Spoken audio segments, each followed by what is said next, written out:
Hello, beautiful souls. Welcome to Cosmo Muse Tarot. And this reading is going to be looking at your Virgo season sort of predictions and energy coming through.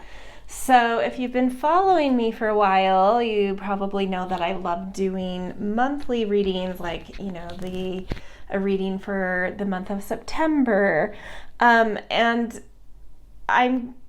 I love doing those, but sometimes I'm like, is this reading really tapping into the numerology of the month, or is it kind of tapping into, the Zodiac season, because a month holds two different Zodiac seasons within it? And I just decided, instead of grappling with that in my own mind of what is being tapped into, I trust the cards and whatever needs to come out comes out, but I always have these questions of what is that tapping into, So I just thought it'd be fun to try at least this month and see how it goes, to kind of break my monthly readings into two. And doing a Virgo season reading. So Virgo season begins August 22nd through September 22nd. And then in a few days from when this is published, I will also do a general September reading, which I'm going to be using numerology in that. So I will help you to see in that reading which number is ruling your month of September. So you'll be able to kind of layer the two readings for the time in which they overlap. But let's just hone into this specific reading. So we're going to be looking at the solar season of Virgo and what that means for you, what to look forward to, what may unfold for you. And in doing so, even though this is a pick a card, I will say if you feel really drawn to a pile, go ahead and choose it, but I am going to give some assign piles to you guys. So I am going to do 3 piles based on your astrology sign's modality, because that affects, I'm not going to get too technical in this because I don't want to lose you. But depending on the modality that your sign has, and I'll explain that a little in just a minute, that will affect which area of your life is being lit up by this season, whether it's one that you're initiating things, sort of in the thick of things, or tying things up. It kind of affects the angular orientation of how this season is expressing for you. So don't worry if I lost you. I probably lost most of you, but just trust that there's a reason why I am assigning groups here. So we are going to do, because this is Virgo season, the first pile will be mutable signs. And those are signs that like to tie things up. They come at critical points. So Virgo is one of those. So if you're a Virgo, this is your season. But then we also have Sagittarius, Pisces, and Gemini. These 4 signs are the mutable signs. And let's get all of these out, and then I'll go over what that means in terms of how that affects your month. Your season. I'm going to keep these turned over initially. Okay, pile 2 is going to be cardinal signs. And these are signs that like to initiate things. And so in cardinal, we have Aries, Cancer, Libra, and Capricorn. And for you guys with the cardinal energy, Virgo season is going to bring out in your chart a season where you're tying up loose ends of sorts. Okay, so there we go. And then the last pile will be for the fixed signs. So if you're Taurus, Leo, Scorpio, or Aquarius, you guys are very like the stable, stubborn, fixed energy. And interestingly for you, during a month that taps into mutable energy, which is very changeable, it's tying things up, you bring a lot of stability to that energy because you are in the thick of things. So it's a somewhat comfortable sort of season for you in that like you're in a part of your chart that's supposed to be more fixed and stubborn, which is what you like to be. Okay, so let's get a card for you guys. That one fell out. Okay, so these are our 3 piles. Let's look at what we've got here. So Gemini, Virgo, Sagittarius, and Pisces. You guys have the frog for your Virgo season. Cardinal signs, so Aries, Cancer, Libra, and Capricorn. You guys have Tiger for your Virgo season. And fixed signs, so Taurus, Leo, Scorpio, and Aquarius. You guys have the buffalo, which totally makes sense from what I had initially said about this month for you. So for Virgo season. Okay, so if you guys really know a lot about your astrology, you have your astrology chart, you could choose piles for both your sun and rising sign. Those may match. Like for me, that matches. I'm a Virgo and I'm a Sagittarius rising, and both of those are mutable. So, you know, frog is doubly important for me. But maybe you're someone that is a Libra, so you would choose the tiger for your sun sign. But you have a Taurus rising, so then you would also look at buffalo if you wanted a reading for both of those. Okay, I hope that made sense. If you're confused about something or have a question about that, feel free to go into the comments and I'll do my best to check in on those. Otherwise, timestamps for your piles will be in the descriptions, and I will see you guys in your readings. Hello, pile 1, my mutable signs. So you're here if you have a sun or rising in Gemini, Virgo, Sagittarius, or Pisces. So we're going to look at some, like a few different things about the astrology of Virgo season for you guys. We're going to look at the general solar season. What is the general energy coming out of that for you guys? We're also going to look at how the ruler of this season, which is Mercury, is also bringing a certain energy and focus and movement into your life.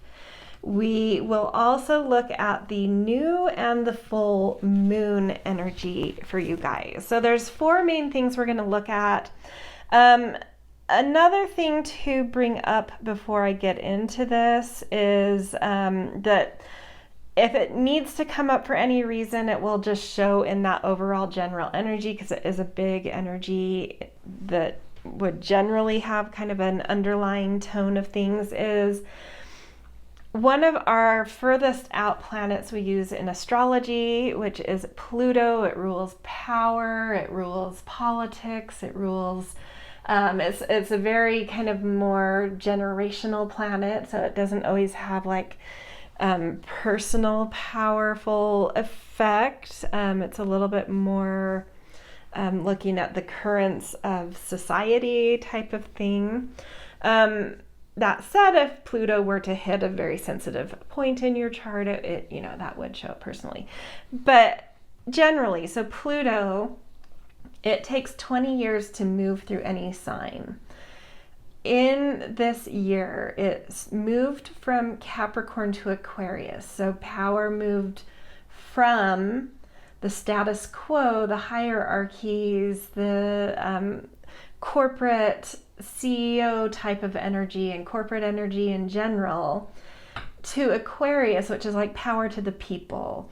Historically, Pluto and Aquarius has brought a lot of revolutions in a lot of different countries. It doesn't have to happen in every country, but it's very revolutionary energy where people get fed up and sort of overthrow the kind of power constructs of things. But there's this thing where planets will go into retrograde and they reverse degrees a little bit and then go forward again. And Pluto has been in reverse for a little bit, and on September 1st, it will reverse back into Capricorn for just a few months before it moves back into Aquarius for good for like 20 years. So in September, we could see sort of this reversal happening of like power constructs kind of getting back into the hands of,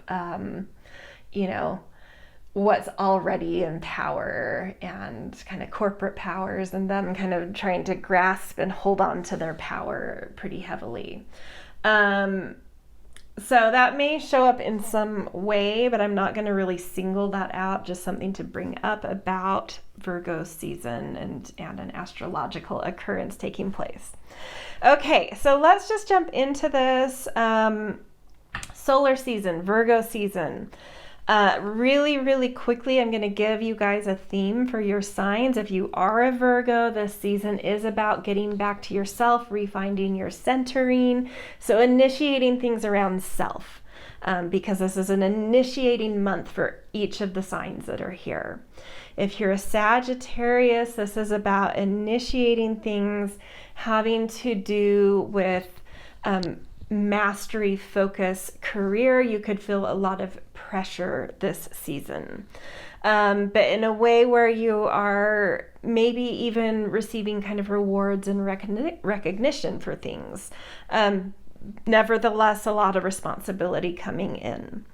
Pisces, this is relational energy for you. So initiating things in terms of playing with the tensions in one-on-one relationships, getting things just right. So sometimes conflict will initially come up when we're in relational energy, because the point of it is to find the right tensions. You don't want things too slack or too tight, right? Finding that perfect balance in what's fair, in what's harmonious, in what resonates too. It's also a good time to find your boundaries of like, this just isn't resonating, right? There's also an aesthetic quality that comes up when we talk about relationship. So these could be one-on-one relationships, but also you may start to notice things in a more aesthetic way this season. Gemini, this is all about initiating things in terms of feeling a sense of security in life. So going deeper within, doing some soul work, and some focus on maybe home and family, and getting your foundations feeling stable. Okay, so that is sort of how each of these signs is tapping into sort of initiative energy, initiating energy. Okay, so Frog is the overall energy coming up for you guys for Virgo season. It is a season about refinement and organizing and finding your priorities, kind of out with what's no longer efficient or prioritized, like reanalyzing what is a priority and what isn't, and what actually fulfills you, and what is and isn't working. And so refining these things to create sort of a well-being in life. And so the frog showing up around this, as well as you guys being in sort of initiating mode, is I do feel like there's a sense of refreshed energy in you guys. You've tied up some loose ends last season, in Leo season, in some way. And so now you have sort of a fresh slate. There's a fresh energy. There's a refreshed sense coming up in you guys, right on time to sort of initiate into a new mode of life, sort of a change. This may feel like a change of season to you, right? I mean, we literally, each zodiac season, it's a change of season, but more in that terms of like something feels different, something, and that's it's going to feel refreshing though, that something feels different. I'm in a new mode. I feel fresh. I feel ready to initiate because it's sort of like a new sort of direction and energy coming into my life. Okay, let's get a Soul's Journey card in tandem with this to see what this might center around. Surrender. I can release my need to control. And I love that in tandem with the frog. I just feel a sense of ease. I just feel this sense of ease coming up for you guys. Even for you Sagittarius, where I said it's sort of like a pressure month and responsibility month, there may be this sense of, you know, whichever category I talked about for your sign, this sense of like things are kind of flowing, things are kind of refreshed. So just like let them, don't interfere too much. Just sort of let things flow a little easier. Refine life and priorities by being easier, by surrendering and seeing what just moves without effort, without too much interference, which is kind of a beautiful thing to see come up for Virgo season, because that is a season where we can get a little bit like OCD energy, a little bit fixated, a little bit wanting to really hold the reins of things. And it's not necessarily a controlling energy, but it is one that it's, you know, it likes to perfect things, right? So it does meddle. It does like to get its hands dirty and get in there and organize and you know, manipulate things in a positive sense to make them work, to make things more efficient, to bring order to things, like organization to things. But there's something where you're able to just like have sort of this refreshed sense and this more relaxed sense and be like, you know, things are just kind of flowing. Let's just go with it. Let's just see how things flow. And I kind of feel like naturally things are clearing out that aren't supposed to be here. So I feel like that sense of organization, you're tapping into something more spiritual, something more ethereal in your ability to kind of organize and refine life. Like it's just kind of happening without much effort. And so you're just relaxing into it. Yeah, very nice. That's a nice energy to come up for Virgo season. So the advice I would give here is like, don't meddle too much. Just see where the flow kind of takes you. Okay. Let's get a few tarot cards to expand on this. Might give us some insight into like why things are flowing. Page of Water. Yeah, it's new energy. New things are happening. So it's almost like there isn't much for you to organize because there's like something new is happening, and so you're just kind of seeing where that's taking you, right? I get the sense that like maybe you've really maybe closed out some chapters of life in relation to the categories I talked about for your specific signs, and so it's like something new is unfolding, that which means there's not a lot to organize. It's just like let things unfold, see what's coming up, allow there to be some innocence, some curiosity, some playfulness to come up. And especially because this is related to the water element that this came up, it's like and it's interesting, chamomile is the plant that came up. This is like an Herbcrafter's tarot. So there's a lot of herbal association in this. And chamomile is this like healing energy. And so going back to the frog, this refreshed sense, like some healing energy, surrender can be healing energy. But it's like this playfulness coming up because something's feeling kind of healed, something's feeling rejuvenated. And it's allowing you like emotionally to feel available to curiosity, feel available to a sense of playfulness and wonder and curiosity, because like emotionally something is fresh. Something has been healed and restored and refreshed in your life. Let's see, I had another card pop out. Madre of Earth. Yeah, feeling very, also this energy of feeling very nourished, hence able to nurture.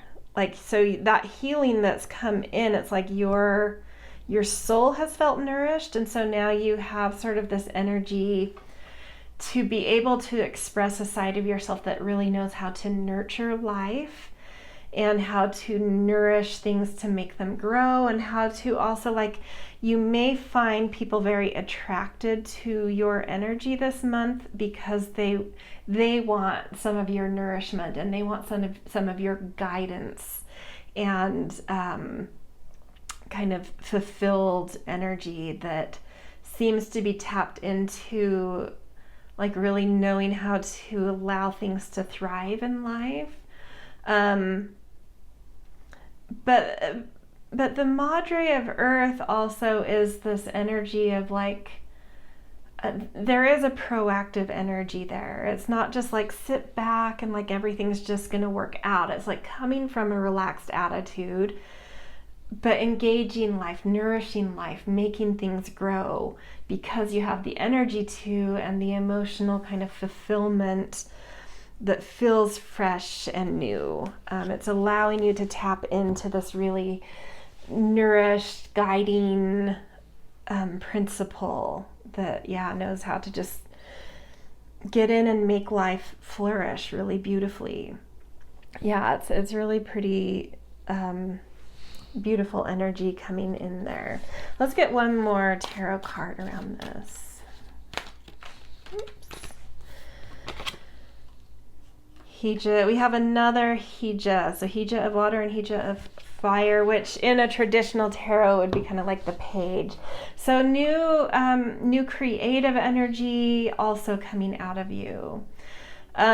So emotionally and creatively, you're feeling fresh. You're feeling that initiative. You're feeling curiosity and eagerness and a playfulness.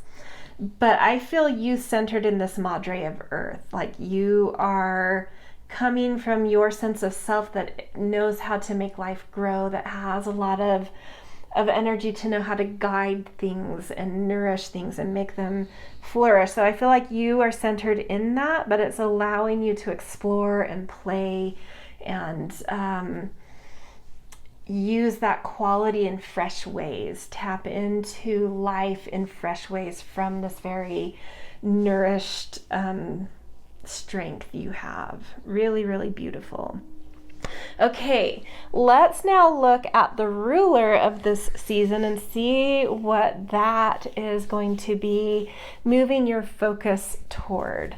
So this is kind of very general energy, the solar season, how you're experiencing the light of the season, but the planet of the season is like what you're driving your energy toward. So what are you driving this kind of nourished and playful energy toward? And just a step back too with Mercury stepping into Virgo season, it is still in retrograde, and then it will move out of retrograde on August 28th. So retrograde is a time for editing, revising,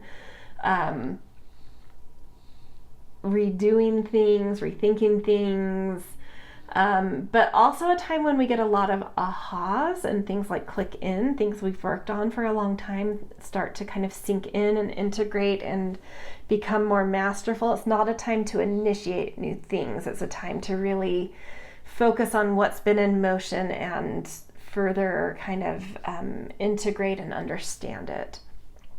So just some overall thoughts there is like there are going to be ahas coming through for Virgo season. This mode of Mercury helps us to step back and observe life a little bit too. So you may have some observations and big picture type thoughts that come through. Moving out of retrograde on the 28th, we're still in post-retrograde shadow where Mercury is retracing some degrees it had reversed over. And this is a time of incubation. It's a time of like new inspiration coming through. It's still not a great time to like really push forward and initiate, but to allow dreams to come to you, which that may have something to do with this surrender and frog refreshed energy. Is like after the 28th until September 11th, there is this kind of like dreamy energy around Mercury, the planet that rules this month.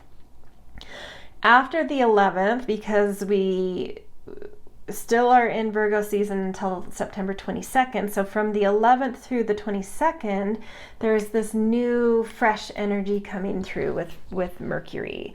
Initiations, breakthroughs, action, movement, forward trajectory. So let's dive in and get a little bit more information about how this Mercury energy will be playing out for you. What are you getting the big ahas about? And then what will that lead to in terms of what you're incubating? And then by the 11th, initiating. So what is this Mercury journey kind of gonna bring forward in your life flow? Totally.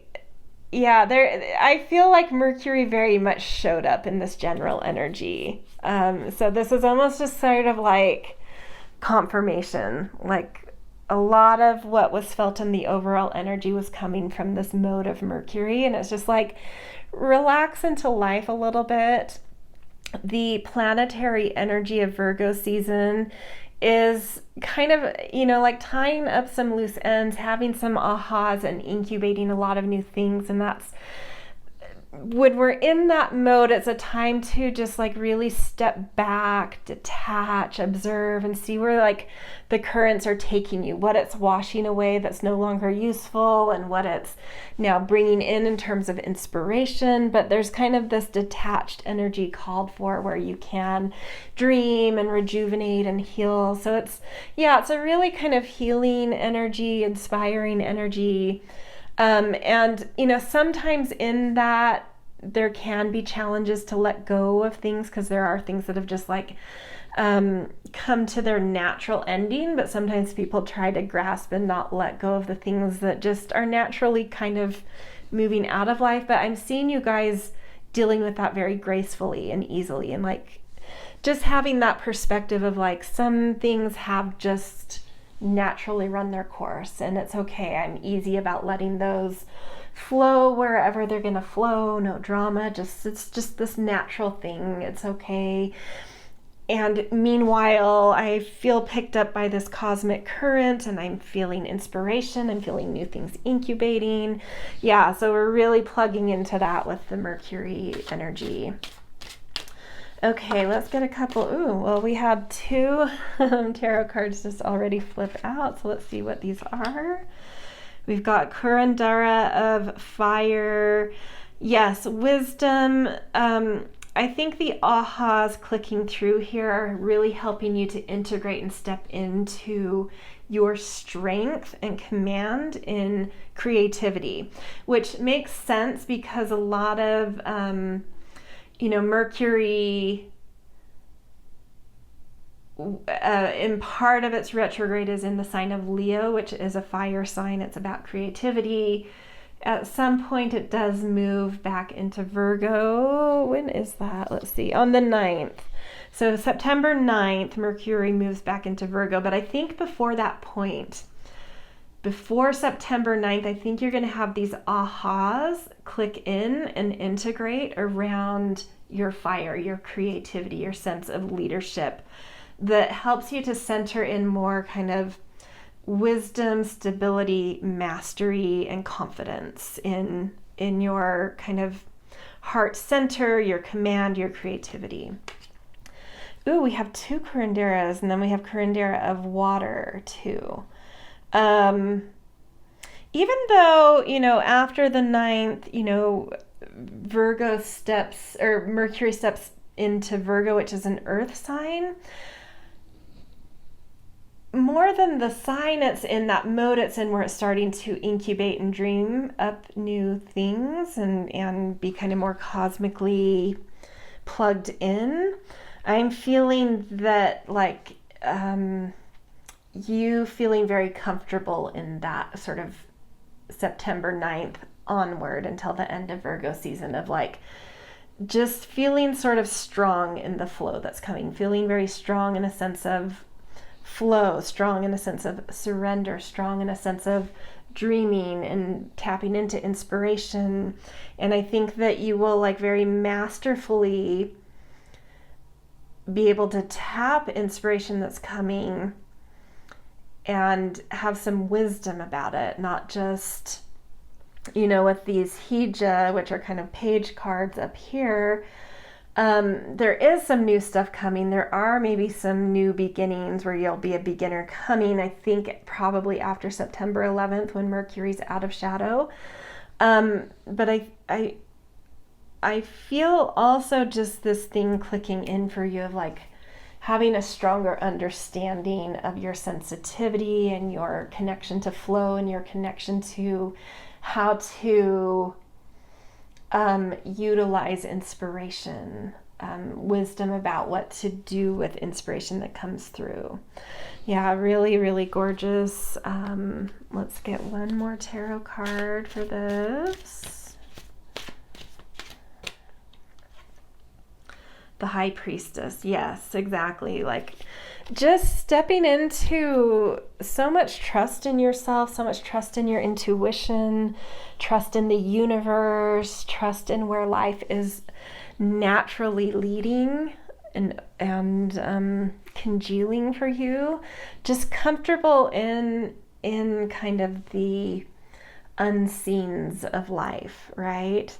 This wisdom that knows, that understands that when things are incubating, sometimes there can be impatience with that because you want the breakthrough, you want to take action on things. But there's something here where there's patience and wisdom and intuitive knowings to just relax into this kind of liminal time that sort of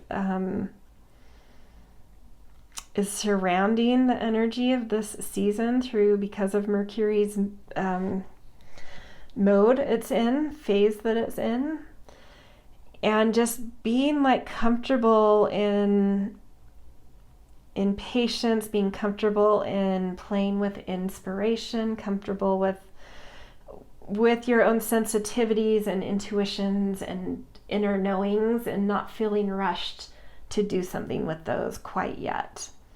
The end of the month may bring some of that, knowing, knowing how to take action, but I just feel this saying sort of you have the patience to get there. You're not going to feel sort of when am I going to get to that point that I can take action? It's you are going to have the wisdom to know that I need to really revel in this inspiration period and be comfortable here and eat it up, right? Just really soak it in. That's what is feeling like to me. Okay, let's get some insight into the Virgo new moon for you guys. So this is the pressure point of the month. This will be September 2nd. New moons always bring kind of the pressure point when it's the time to kind of step up to responsibilities, follow through, and that pressure that you step up to is exactly the thing that helps you incubate and plant a new intention within. So it's a time of intention setting, but that intention setting, the new seed you seed within you, a new intention you seed within you, is able to ignite because of the pressure you're feeling, because last year's new moon seeds are hitting their summit. You're now holding the responsibility of what you birthed from last year's Virgo new moons. So that's the pressure you're holding, and you're seeding new wishes and dreams and inspirations. So let's get a little bit of information about this new moon around, September 2nd is when the new moon is, but you kind of feel that pressure for about 2.5 days. So let's get some guidance around this new moon for you guys. The storm, which makes sense with the Mercury stuff going on. I do feel like storm energy is, it can seemingly churn things up and create sort of some havoc, right? It can be perceived as like stirring the pot, creating some drama, disruption. But that energy, at the same time, what you may perceive as sort of like jarring, is actually the thing that is resurrecting new energy. It is generating new quality of energy. So I kind of feel this as exciting. I feel this because of the other things we've read. I feel the pressure you're going to feel around the new moon in Virgo as sort of like really in a kind of epiphany type of way, really being able to kind of let some things go in a flash. Just being like, yeah, those are done. Some way of, because Virgo has a lot of relationship to like lifestyle, day-to-day rhythms, which connects to the work we do, how we take care of our body, our nutrition, our mental health, like the whole package of lifestyle, which incorporates well-being, nutrition, health, work, and purpose. And I feel like there's just something you're releasing here, some like big moment of like, I'm done with my lifestyle feeling this way, or my purpose or my work feeling this way. And it's natural, but something's happening quick and like almost like in the moment it may feel a little turbulent, but with how quick something happens, that beautiful energy that's after, that refreshed energy, like the frog that happens after the storm, it's just like things have been cleared so quickly, and that energy, like brings that new, it's generated new energy so quickly. So I feel like there will be like maybe 2.5 days of just like, what, whoa, like jarring. But then it's like, whoa, that really cleared some stuff out of my life that needed to be cleared out.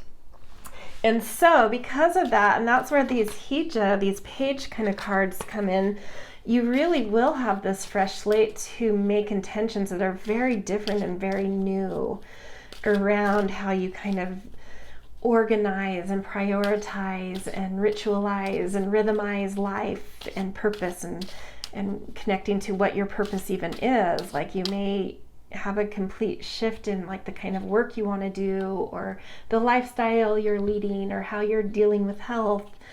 Okay, and then we have Goose. Your dreams and desires are calling you to action. The journey begins today. Yeah, something really new, like really connecting to like I've always dreamed about this kind of work, or having a purpose that connects to life in this way, or having this kind of lifestyle, but I, for whatever reason, never took action on it or didn't think it was available to me. And suddenly it's like, no, this is your dream. Like, call it to action, make intention here. Dream up a very, very new sense of lifestyle, work, purpose, right? It begins today. A slate is being cleared for you, which may, again, just reiterating, may feel stressful for a couple of days around September 2nd, but after that it will just be, regenerated energy, refreshing, and surrendering into like some new inspiration coming through. Okay, and then let's also look at the full moon of this season, which will be September 17th, so near the end of the season. And this one is actually an eclipse. So this will be a Pisces full moon. Eclipses take place where our lunar nodes are, and so this is the eclipse that's happening near the north node. So there's a north and south node. The north node is where we have endings and beginnings. The south node is like that midpoint where something either is or isn't working and you have to make critical choices. So this is on the north node, endings and beginnings, and it's falling behind the north node, so it's connected to endings. So this full moon is putting us into eclipse season, and some of the endings that, you know, a lot of people talk about the wild card of eclipse season because it is critical points. Endings and beginnings, critical decisions, depending on which side of the, you know, which node you're working with. But knowing the nodes and what they each mean, and knowing if the newer full moon is in front of or behind a north node, you can get a little bit more insight, like curb a little bit of that, it's just wild card, like you can kind of pinpoint it a little better. And so this full moon taking us into eclipse season is about endings, and it is kind of opening the door for a whole kind of month of ending, beginning kind of energy about to take place. So really jumping in with this full moon, September 17th, potentially some kind of surrender again, because Pisces is the sign of surrender, flow, cosmic consciousness, healing, shadow work, compassion. Yeah, a lot of that just sort of really, it's our last sign of the zodiac, so it has the greatest boundaries, and they're very porous, and we're at the edge of our boundary, where when we reach out we can touch into something more ethereal and cosmic, or we can try to hold on to that edge and try and not let things go that are already dissolving.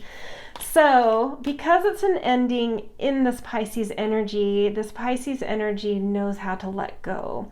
So as far as endings go, it may be a more gentle, something where you do already have this sense of something's just, it's run its course. Something is ready to just dissolve, and it may be just this more peaceful type of ending.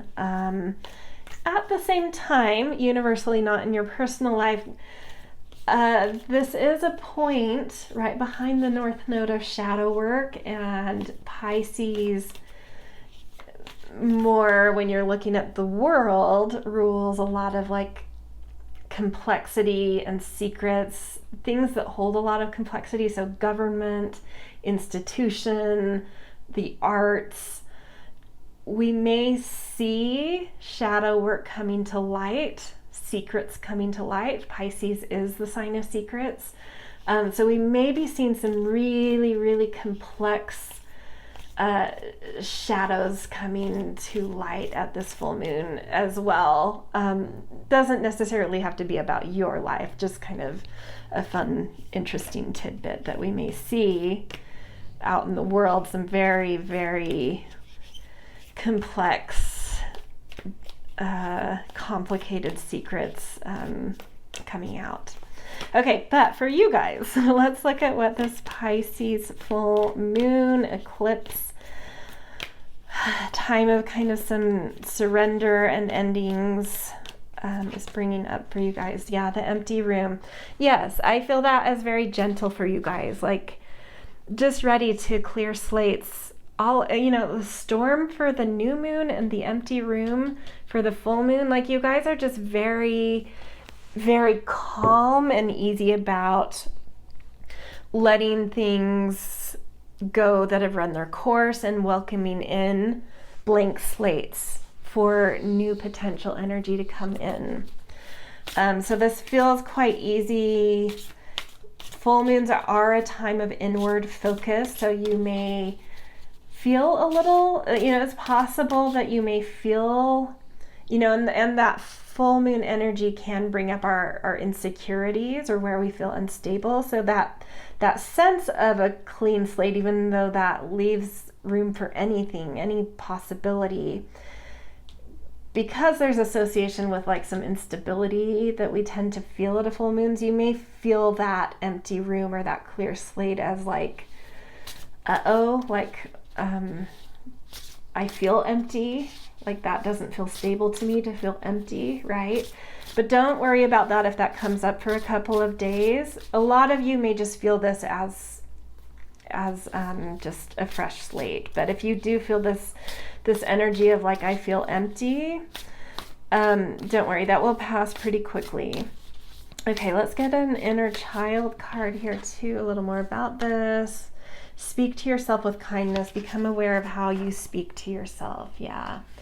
And this empty room may be like at this full moon, you may really be clearing the slate of, like having some profound, inspired understandings coming through of the way you do speak to yourself, really getting more clarity and perspective on that. You may have been through some shadow work by this full moon of understanding the way you speak to yourself inside. And so this empty room may be that you're really seeing a pattern of that and where it's been harmful and where you're done with that. And you're clearing out some way of how you self-speak, of ways you haven't been kind to yourself, so that you can refill this empty room with a much more kind, compassionate way of speaking to yourself and thinking about yourself and, all of that. Really beautiful. Okay, so that is Virgo season for you guys. I really love this reading. I think, it feels like a lot of profound spiritual growth taking place and a lot of fresh slates coming in on the back of that. Okay, happy Virgo season. I hope it's a really beautiful, spiritual, spacious, inspired one for you guys. And if this reading resonated, I always appreciate support with likes, shares, subscribes. Always grateful for kind and thoughtful comments as well, and I hope to see you in future readings. Hello, pile 2. Welcome to your Virgo season reading. So this pile, you're here if you are either a sun or rising that is Aries, Cancer, Libra, or Capricorn. Okay, so we're going to get a general read on this season for you guys, on Virgo season. We are going to see how the ruler of this season will also affect your month, which the ruler of the season is Mercury. In pile 1, that entangled in everything, so we'll keep an eye on that too, how Mercury is impacting your guys' reading. And then we're also going to do the new, get a little bit of an energy check on the new moon and the full moon of the season. Okay, so jumping in to the overall Virgo season for you guys. This season in your charts, whether this is sun or rising, or maybe you have cardinal signs for both of yours, this is going to be a season that highlights areas of your chart that are about tying up loose ends. So it's a little busier.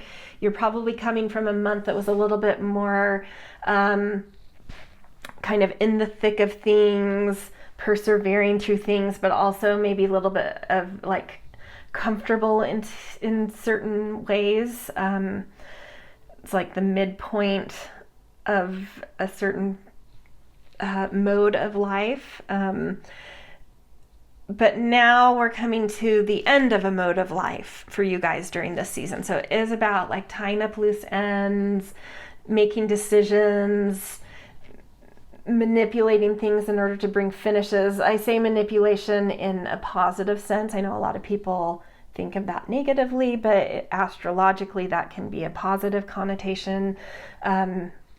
It's about being able to kind of get to a finishing line in certain things, and that often means you have to hold paradoxes, dual energies, adjust, be more flexible, pivot, tweak. So all of those things are manipulations, right, in order to get to the finish line. I will, for each sign, just really briefly talk about the area of life that I'm referring to when I talk about tying up loose ends. So for Aries, your chart always aligns with the season. So your 6th house is aligned, and that's Virgo's natural house. So this has a lot to do with productivity. Life has come into some sort of fruitful mode. You've produced things, and now it's time to kind of like gather the harvest, organize it, prioritize what's working and what isn't, separating wheat from chaff. So making some hard decisions about like things that are just no longer efficient or that aren't adding any benefit.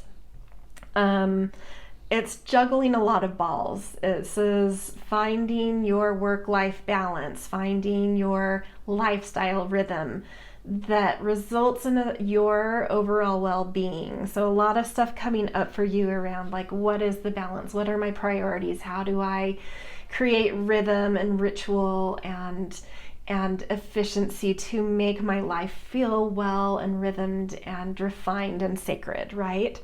For Cancer, this is all about you've been engaged in a lot of self-work since your birthday.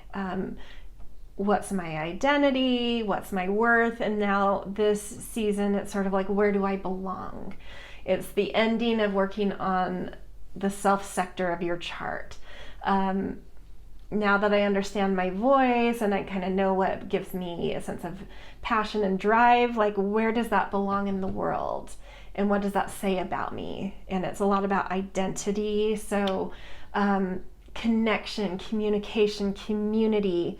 It's a very, very, very busy part of your chart in terms of social functions, in terms of a lot of communication. So there may be more than the usual amount of texts and emails and driving and transportation from here to there, because you're pollinating life and you're moving ideas around to see what connects and what resonates and where you belong and where that idea belongs and what ideas you need in the world and all of this energy.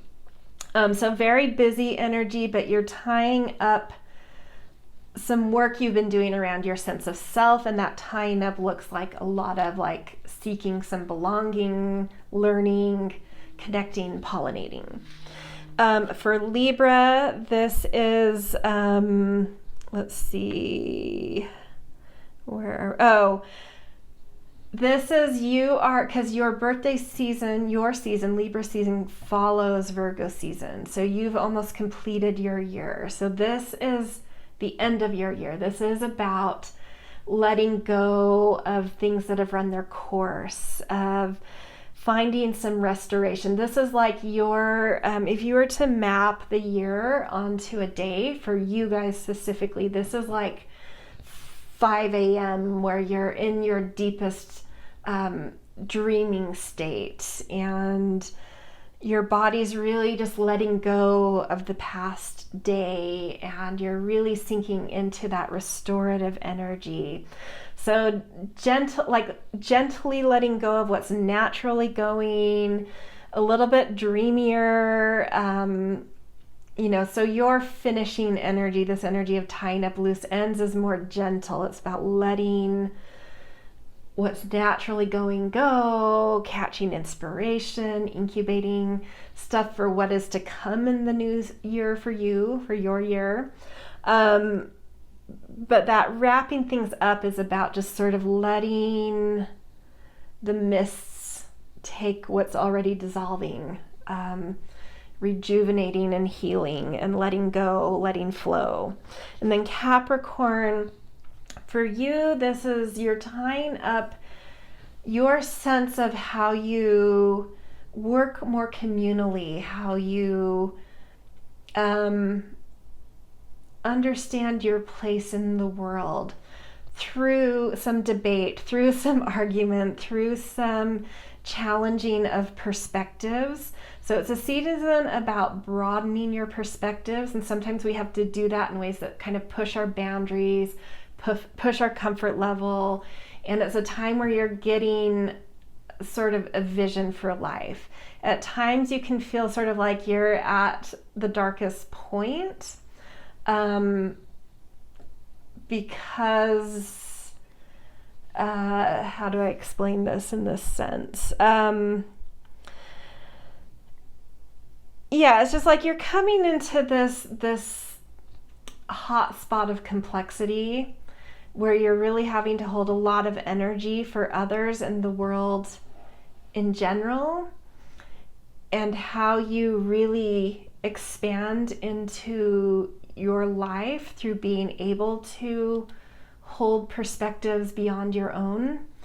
So it's a little bit complex and it can really be challenging, but this work of finding perspective and finding vision that pushes you to push your boundaries really helps you to expand your life through being more cooperative. So you're tying up a mode of life where you've been really working on being more cooperative and collaborative with others, how to find trust and find intimacy and find your power. And now it's like time to wrap that all up and use that kind of sense of worldliness that you kind of found that's complex to really push the final boundaries, to expand something, to get along enough in the world with outside perspectives that allow you to broaden where you are in life. So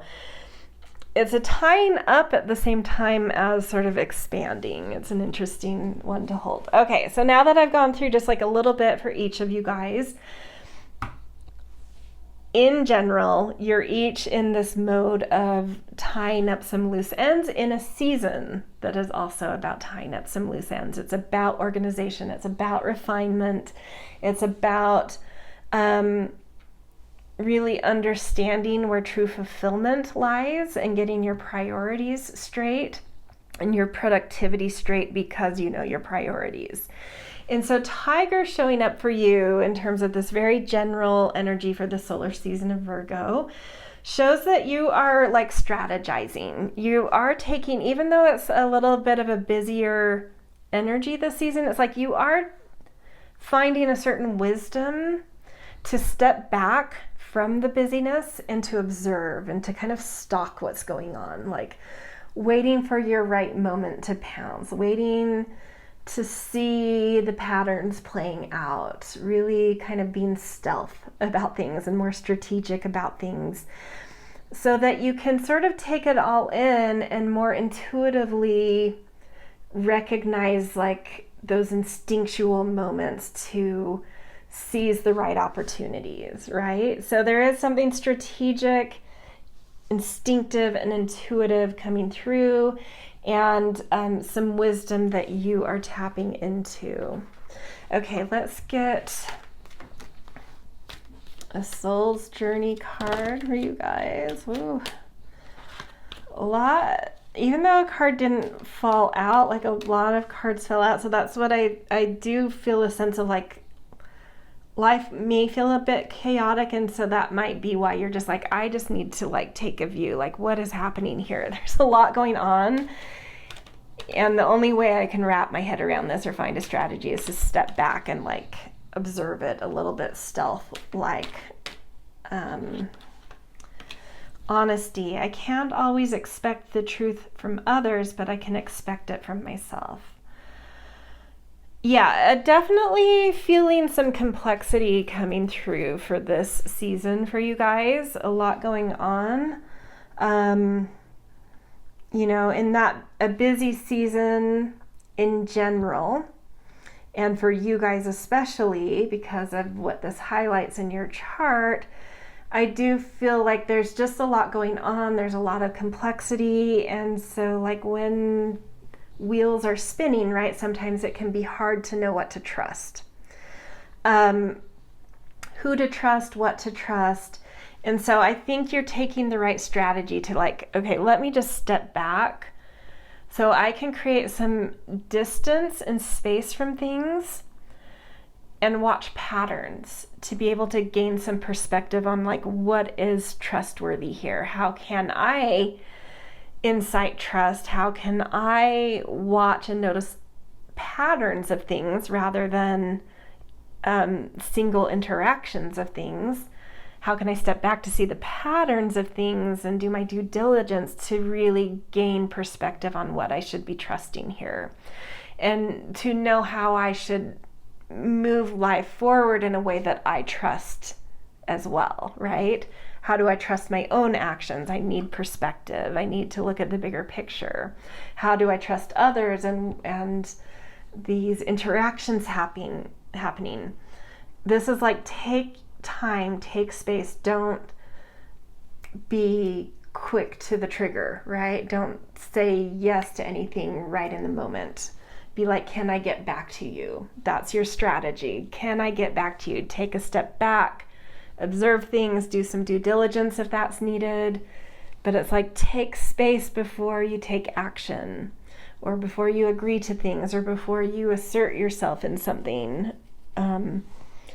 Finding a way to, trust that you know what you're doing, trust knowing you can trust things you agree to and others that you're letting in, or, agreeing to things that they're proposing, whatever it is for you guys. It's like, take your time, take your space, gather it all in, and then use your intuition and your instincts to seize the moments when they're right, to say yes and no when it's right, to take action when it's just right.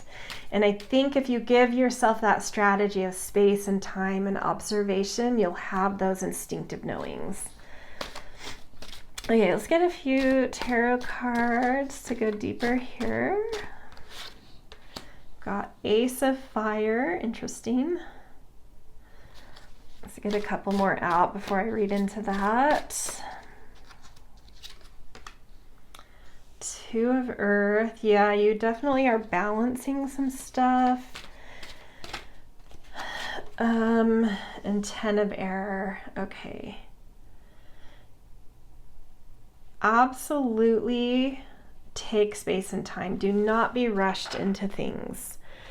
You may feel mentally like you're kind of hitting a wall this season. Some exhaustion, just hitting that point of when it's just like you've hit your threshold in something, especially mentally, and you're juggling a lot. The thing is that with giving some space, using the strategy of like taking space, not feeling rushed into anything, you're actually going to find fresh new openings, creative sparks, creative inspiration that feel very different from the pressure and, kind of the pressure and mental stress you're holding. I think with space and observation and taking time with things, you're gonna see the things you're balancing that are just not worth it anymore. You're gonna be able to make some tough cuts, I think, in order to have a more balanced life.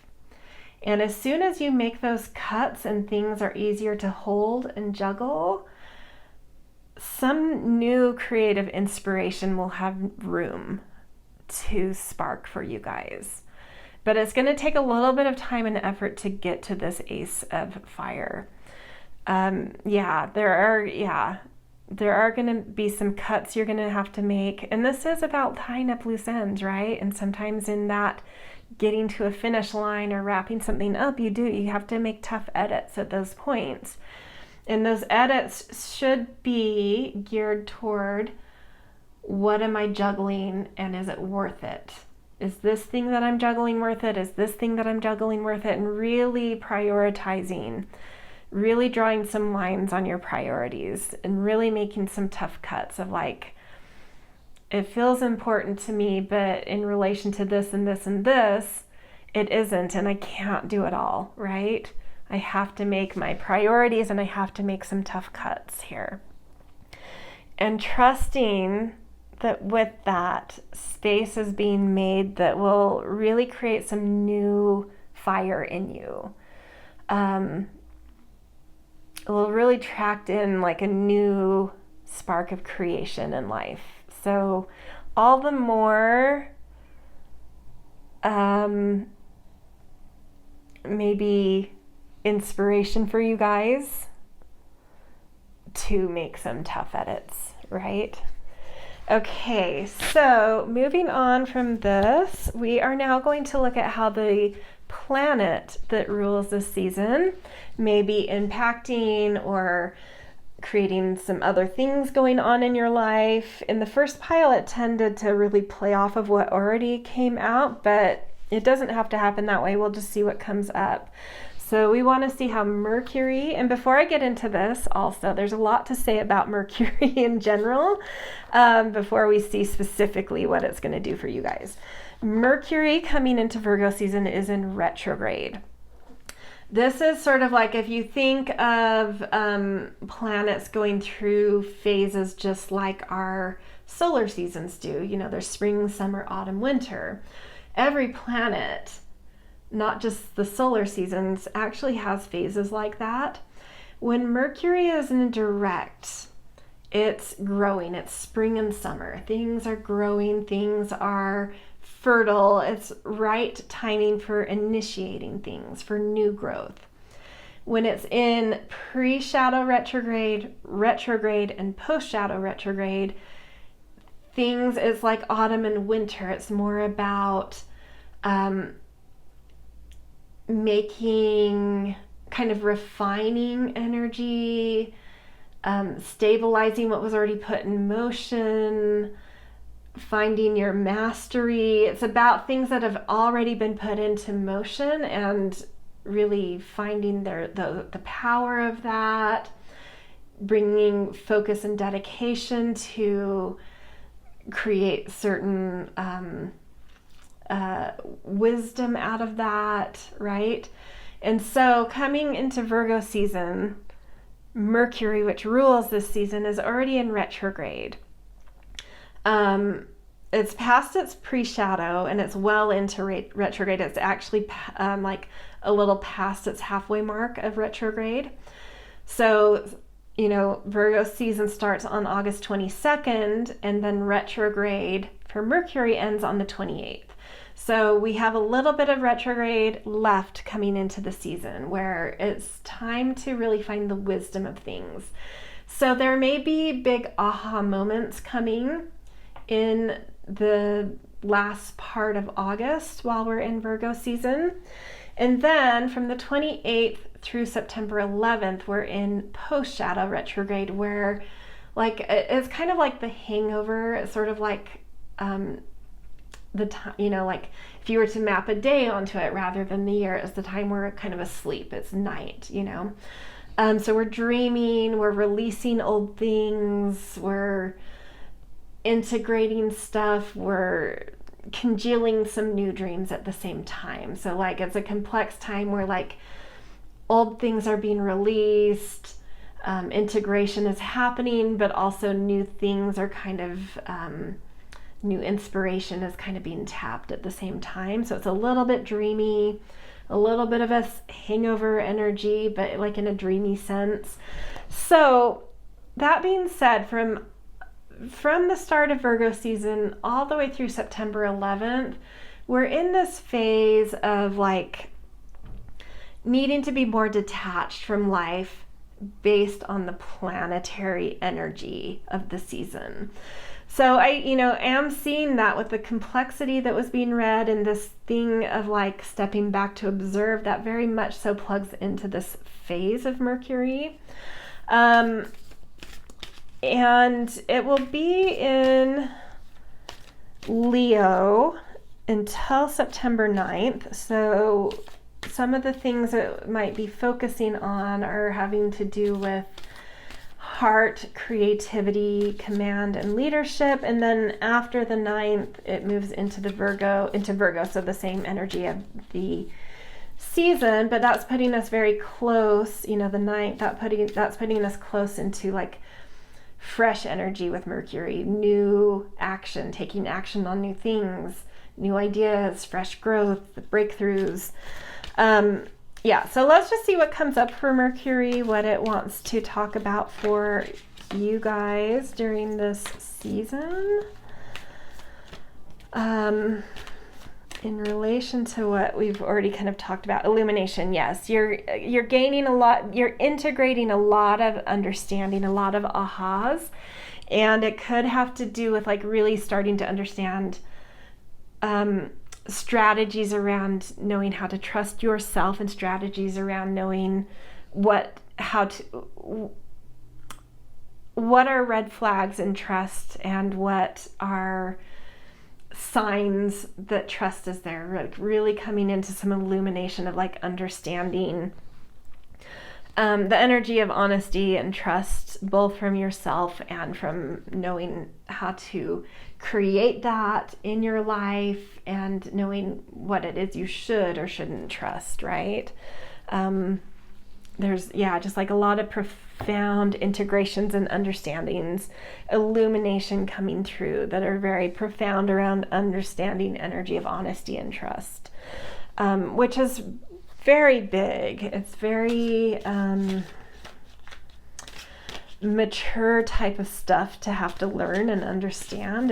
These are hard things to learn and understand, but you're gaining some really big epiphanies here. Some really big things are being illuminated for you around this. Okay, let's get a few tarot cards in relation to this. We've got the Tower. Let me get a couple more cards out. Ooh, well, 3 fell out, so I guess that's more than I wanted to get, but we'll see what happens here. Temperance, 2 of Water, and the Lovers. Yeah, beautiful. Actually, I like the story this comes out with. So, coming into Virgo season, I feel maybe pretty immediately part of the reason why you may feel kind of this immediate spark to kind of step back like the tiger and be more observational and strategic is like something likely around trust or honesty has kind of fallen apart. I think there's a big lesson you're learning about this, and you're like really, I feel like it's already something you're going through, but we step into Virgo season and it just gets amplified because suddenly Mercury is the ruling planet. Like Mercury's already there working, all of the planets are always working and influencing and impacting us. So this thing is already going on, but we step into Virgo season and all of a sudden Mercury's the star. So this thing that's already kind of taking place is just amplified, and something's kind of coming apart, right? Around trust, around honesty, around, I feel like those types of things. And even though these things are falling apart, they were meant to. Something wasn't built correctly here. And you are learning such powerful and valuable lessons through this. So it's not all for naught. It's not just this, what a waste of time or energy or emotion this has been. This is something that whatever you're going through, that you're feeling the need to kind of pull back and observe because of some trust or honesty issues is like you're learning so you're experiencing so much growth personally about what it means to be a trustworthy person, and socially, whatever resonates for you. It might be personally what it means to be a trustworthy person. It might be relationally what it means to build trust with others and knowing what to trust, or it might be socially understanding how to navigate the dynamics of trust and things more complicated and collaborative, right? But it's like something's falling apart here, but it was never built correctly in the first place, and you're learning these huge, very mature, very powerful lessons. Personally, relationally, socially, maybe all three, maybe just one of those, about trust and what that actually means and how to identify it and build it and use it. What you learn, what integrates here, what illuminates is like it's integrating in such a beautiful way that like going forward, what you start to build once the tower makes something fall apart, what you newly build, this Ace of Fire, the new spark that might come in this season, is going to be built with a new quality of wisdom and maturity that is so much more successful and so much more tempered and stable, and it's just like wise and stable and fluid. And this Two of Waters coming through is showing that like you're going to start resonating with, hence attracting much more soulful kinds of connections and kinds of trusts. And you are going to be tapping in so much more deeply to your higher self, to your integrated self, hence to others that function from their higher selves and that are bringing to the table better types of agreements, better types of I don't know, just much more wise and much more mature energy. The types of associations or agreements or relationships or just quality of love and heart being put into things is coming from your higher self, their higher self, a higher dimension, a higher vibration. And it's just so much more beautiful. So stick with it. Stick with things that you're having to cut. Stick with things that may seem like they're falling apart. Stick with the complexities you're walking through. You are really on the threshold of integrating a whole new set of, like, illuminating a whole new set of depth of understanding. Yeah, that's just like really profound. Yeah, so Mercury is bringing in some very big learning, aha, epiphany, illumination, big growth here. Through maybe some hard circumstances, but nevertheless, impressive growth, and growth that's leading to such beautiful things. Yeah. Okay, moving on, let's get kind of a quick read on the new and full moon of this season. So we've got the new moon on September 2nd. New moons are, in my opinion, the pressure point of the month. This is where we seed new intentions and then hold the summit of those new intentions. So last year's Virgo new moon, whatever grew from those seeds of intention are now at their summit at this new moon, and you're holding the responsibility of that. And it's a time to follow through and to hold that pressure. It lasts 2.5 days. You can stick in there for anything for 2.5 days, right? Because of that pressure you hold, it's the right conditions to set new intentions and seed new things within, because that pressure ignites new seeds. It turns them on. So hold the pressure that's coming and allow that pressure to be the thing that gives the right conditions to ignite a new wish and intention and seed that you plant within. So holding the pressure of last year's new moon and seeding new intentions for this year around Virgo energy. So let's see what comes up for you guys, what kind of energy, advice. Woo. Again, there's some chaotic energy coming out. The Maiden, beautiful. This feels very much so like allowing intentions you set at this new moon. I already can see that the pressure you're holding is very like aged, wise, elder kind of pressure. It's whatever illumination is coming through, big ahas and epiphanies you're getting are going to allow you to dream and make intentions to put yourself into something where you would be a beginner.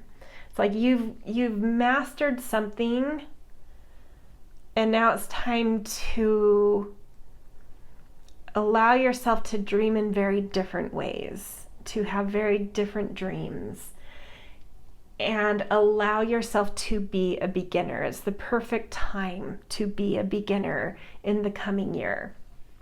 So this Maiden energy is showing that like the new seeds that you plant this season will take you into some very fresh things where you can be more playful, more free, more connected to possibility and pollination, but also where you may feel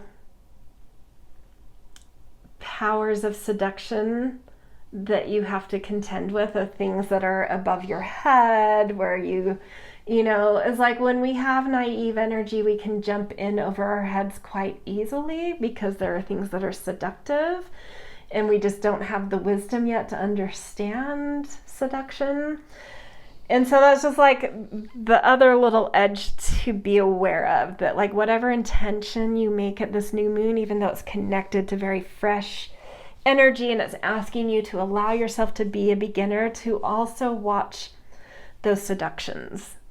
Sometimes we do have to go through those, some power dynamics to learn our lessons, but just being aware that like sometimes with whatever happens over the next year in connection to Virgo, like anytime the moon goes through Virgo or a planet goes through Virgo, you may feel some seductions that you don't totally understand, but at the same time, you're also connected to something beautiful and new and fresh and full of possibility, and it's very attractive energy. So just, you know, play with it and have fun, but just know you may get yourself into some hot water here and there, but nothing you can't rebound from. And then we've got Blackbird. The magical and unique qualities of your untapped potential are unfolding, which is a beautiful card to come out in conjunction with this. Untapped potential. Intentions at this new moon, really push yourself to explore sides of yourself you haven't maybe had the opportunity to, or that you're just discovering, but allow yourself to tap into undiscovered potentials and allow yourself to be new in that. Allow yourself to be a beginner in that. It's a beautiful thing. It's developing a whole new dimension of yourself, right? Okay, so now let's look at the full moon of the season, which is going to be a Pisces full moon on September 17th. This is a full moon. This is a moon that is kicking off eclipse season. Eclipse seasons come twice a year and they last for it. We get a new moon and a full moon each eclipse season, and those happen twice a year. They align with where what's called the lunar nodes are. We have a north node and a south node. I won't go into what those mean, but just know that it's like when the new and full moons align with those is when we have eclipse seasons. The north node is showing where endings and beginnings are happening. The south node is showing where there's like a midpoint of a journey and we're making critical decisions at that point. And so there can be essences of endings and beginnings because like edits have to be made. but this is like a complex point. This eclipse season is kicking off on the North Node, which is where the endings and beginnings are. And it's in Pisces, which is going to be behind the North Node. So that's where there are endings. So this full moon is a little bit wrapped up in endings.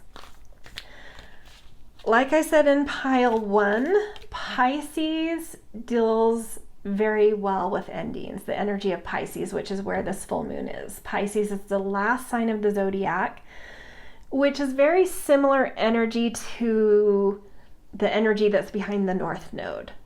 So Pisces is masterful at knowing how to let go in the way we're being asked to let go here. So it feels like natural endings, like things have come to a natural end in something.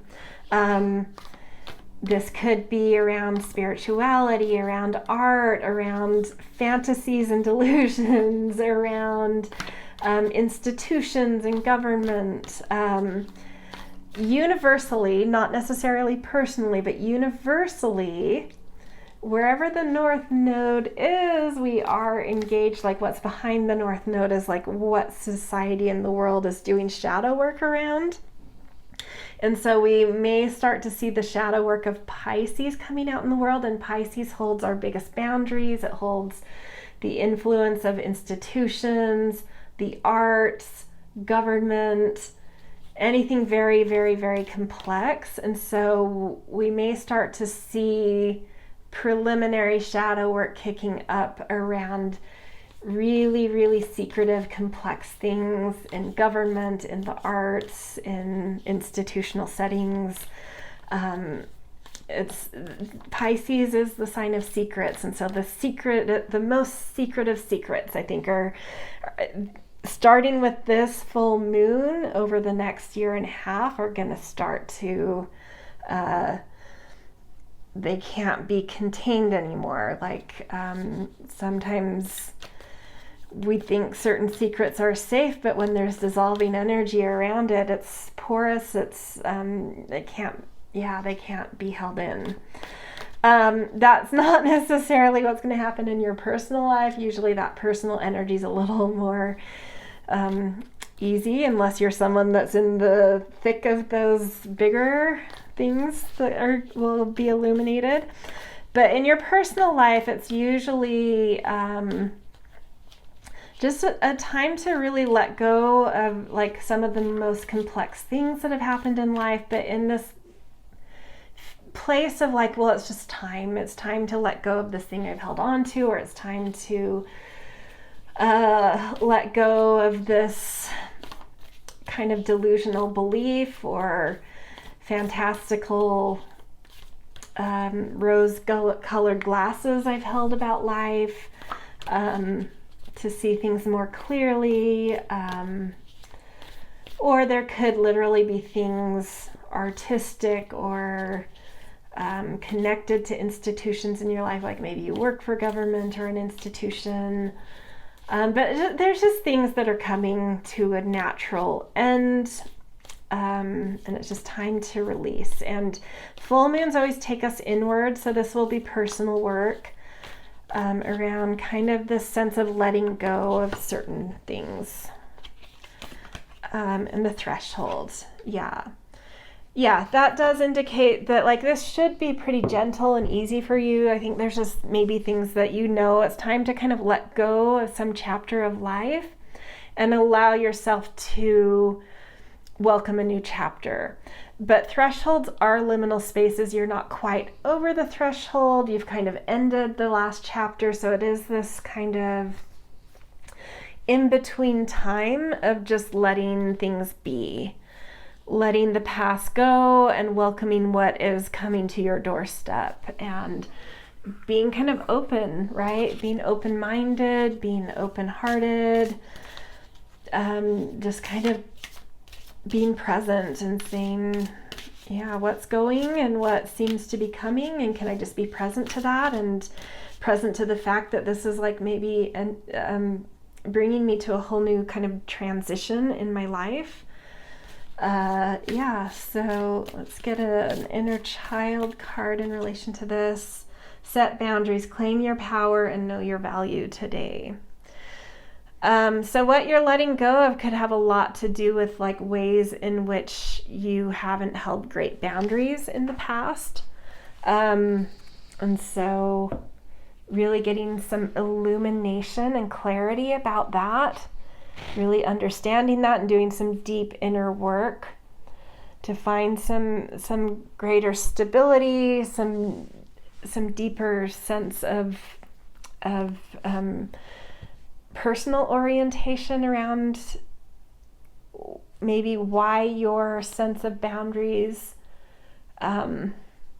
is time to kind of build life in a different, like through a different orientation to boundaries. And I can't remember, I was listening to some podcast where the host was talking, it had like some things to say about boundaries that I'd never really heard phrased that way. And it was like, oh wow, I've, done a lot of work around understanding boundaries. I'm still not great at enacting boundaries, but at least understanding boundaries. And yeah, I mean, I think it was just something along the lines of like, when you are someone that has very clearly defined boundaries, it's actually easier for others, right? It's easier to engage with someone when you know their boundaries. When you don't know someone's boundaries, sometimes you don't quite know where or how to step with them, right? But when someone's really clear about their boundaries with you, it's like you know exactly how to work with them, right? And so if you can put yourself in another's shoes and reflect that to yourself of like, how would they perceive my boundaries, and how, when my boundaries aren't clear, does that make it hard for the other person? So like almost putting it back on yourself of like putting yourself in other people's shoes to see your boundaries and seeing how like when they aren't clearly defined, that's confusing for others, right? And so that's like my new thing I'm looking at, because I don't have great boundaries, and I'm like, oh, that probably isn't helpful for other people. Maybe not a great experience sometimes for other people when I'm not clear with my boundaries. And then I don't know, I think some people don't really care or think about it, but like, yeah, just like when you are clear with them, it's just better for you and better for other people when they're, interacting with you or working with you or whatever it is. So I feel like there's some kind of new threshold coming in here for you guys around some illumination and clarity about boundaries, and understanding them in others, understanding them in yourselves, understanding them in all sorts of dynamics of life, right? So some kind of new new trajectory about to come in around that. Okay, this is where I'm going to leave you guys. If this resonated, I always appreciate support, likes, shares, subscribes. Always grateful for kind and thoughtful comments as well. I wish you an amazing Virgo season. May not be the easiest from what I'm seeing here, but it will be one you'll remember, that will be profound, that you'll look back on and be like, this is when I learned this lesson, and that changed my life in such amazing, beautiful, great ways, right? So hang in there. Obviously, there's a lot of people that come to readings, so it will be different, the degree of how this plays out will vary. For some of you, it might be more minimal, and for others, it might be like, whoa, that really hit the nail on the head. So just know that, like, whatever degree it is for you is what it's supposed to be. However you're experiencing is how you're supposed to experience it. So, all right, happy Virgo season, and I hope to see you guys in future readings. Hello, pile 3. Welcome to your Virgo season reading. So, if you're at this pile, it's because you have your sun or rising sign in a fixed sign. So, Taurus, Leo, Scorpio, or Aquarius. So this reading, we are going to get a check on the general energy of this solar season for you guys. We're then going to go like a layer deeper and see how the planet that rules the season, which is Mercury, adds to this, what Mercury is wanting you to do and being kind of the star of the season, what that brings up for you guys. And then we will also do a quick check-in on the new and full moon energy of the month. So let's dive into this for you guys. So getting a general read on Virgo season for you all. Because you guys are all fixed signs, a season is always going to orient in kind of a specific type of segment of your chart. So all the fixed signs, Virgo season will fall into the midpoint of one of the quadrants of your chart, which is the fixed energy of a certain kind of mode of being. So this season aligns with you in the sense that like you guys are very fixed energy. You know how to be in the middle of things and stabilize things and kind of dig your heels in to make sure things are being done thoroughly and in a grounded way and carefully. Like the cardinal signs, which would be whichever sign is in front of yours is a cardinal sign, they initiate things, right? They're kind of impulsive.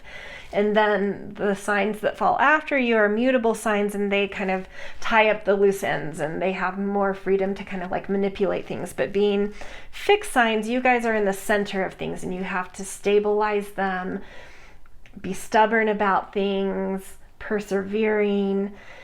So that's your mode, and Virgo season puts all of you in that mode in some way naturally in your life as well. I hope that makes sense. I'm going to give a quick rundown for each of the signs here of like what that looks like for you. I'll try to be brief with each of these.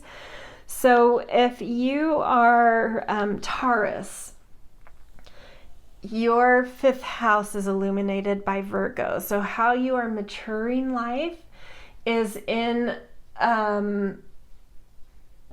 Virgo highlights how you're bringing kind of stability to how you're maturing some aspect of life through being present in your heart, through stepping into a sense of command, and through really being willing to allow your creativity to be seen.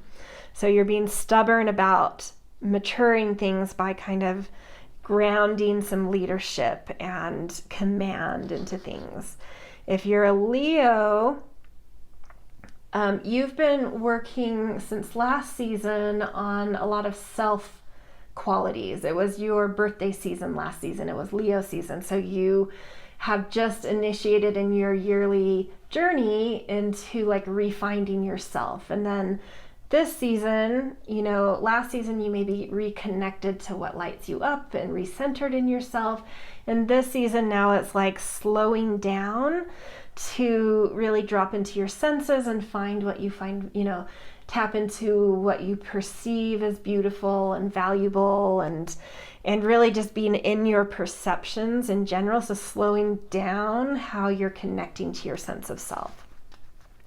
If you are a Scorpio, you're coming close to, like, you're in your elder phase of your year. Like, your birthday season will be in a couple of seasons, so you're close to ending your year. And so you're coming this season into your midpoint of, like, your winter mode. You're really stepping firmly into more collective energy, stepping back to observe life, taking the big picture of like, where have I caged myself in? what are kind of like the new like electric currents in life? How am I wanting to feel networked? How is life networking? What do I think about humanity? What do I want for my future? So kind of asking these big picture, detached, kind of open-minded questions. So you're kind of stabilizing that elder type energy of like being more open-minded and progressive and not giving any F's, right? That kind of is that elder quality of like, I'm done caring what anyone thinks. What can I contribute to the future? What do I want the future to look like? How can I let go of ego and collaborate more, right? So slowing down the energy of progress to really add some like contribute some wisdom into things. And then if you're an Aquarius, you're in the midpoint of like the very complex quadrant of life where you're really having to cooperate more, work with others more, find your sense of power, find trust in like negotiations, understanding power dynamics. And you're in the thick of that power. Like this season will put you into the thick of power dynamics. You might find yourself like going down rabbit holes, doing research, unearthing some things, doing some psychological work. But you're really slowing down and grounding that work of kind of more, how you cooperate in the world, more of that worldly energy, kind of adult type energy that's holds kind of the power constructs of life together. So like, how are resources being shared? What does intimacy mean? What does wealth and debt mean? What are the secrets, the esoteric secrets of life and psyche, and all of that. So that's a little snapshot for each of you, how you're kind of stepping, like the way in which you're stepping into fixed energy this season. But overall, the season is Virgo. It is about organizing. It is about refining things. It is about developing like useful skill sets and prioritizing how your day-to-days have systems and rhythms and rituals. And so when you add all of those day-to-day components up, like how is that creating a sense of purpose and fulfillment and well-being in life? So it connects to lifestyle, well-being, and work. So overlay that on top of the thing I said for each of your signs. Okay, so you guys have Buffalo for the overall Virgo season energy, which matches so well with the fixed energy you have and the fixed energy you're going to be working on this season. Buffaloes are these really, really grounded earth creatures, but they also have those horns that come out that give them this spiritual sense of sort of like elk and deer have those antlers that give them this sense of like having antenna to something more spiritual. Those horns also have this kind of and I like the lightning in the background of this buffalo. It's like more specific channeled spirit kind of communication, like more specific and potent and electrifying communication. So there's something here about like you really being able to feel grounded this season, but feel some like profound downloads like really sink into you. So being able to take really specific electrifying downloads and being able to ground them and slow them down and do something more practical with those maybe. So let's get another oracle card here and then some tarot as well. Trust, that's really interesting. Especially if any of you are doing two readings, because maybe like your sun is in one modality and your rising sign's in another. If some of you have a sun or rising also in a cardinal sign, so you watch pile 2, this may even deepen that reading. But if you don't worry about it. So trust, I accept that my inner voice will always guide me correctly. So this is a lot about self-trust and trusting sort of your intuition and your instincts. And I love it coming out next to the buffalo because the buffalo is very sure-footed. And so I do get the sense that this season you are trusting yourself very deeply and with like a lot of command and intention and patience as well, right? A buffalo is you know, I mean, when they want to, they can charge and run fast, but generally they're very sure-footed, they're very slow, and, you know, just that grounding kind of force. And I just feel these cards in tandem, especially also with the colors, like the third eye and the crown chakra are really popping up, as well as with the root chakra. To me, it's like just having these deep inner knowings, but also really being open to spirit and downloads and guidance, but having like some sure-footedness within it, like being very grounded and practical about it. And that is like, you know, Virgo season is an earth season as well. So, and it can be very pragmatic and thorough. And so I do feel that quality of Virgo season coming up in you, of like this thoroughness and this pragmatism coming through. But even more deeply for you guys, there's something about like just like really trusting your intuition, especially when it's coming from some kind of spiritual source or some download that is like, why should I trust that? There's no evidence here, right? I'm not seeing... this is just like this download I'm having, so how do I trust that? But it's like you have these inner knowings that you're trusting, but you're knowing how to bring that down to earth and do something practical, like take action that's practical. So very, very cool, very steady energy coming through here. Okay, let's get a few tarot cards.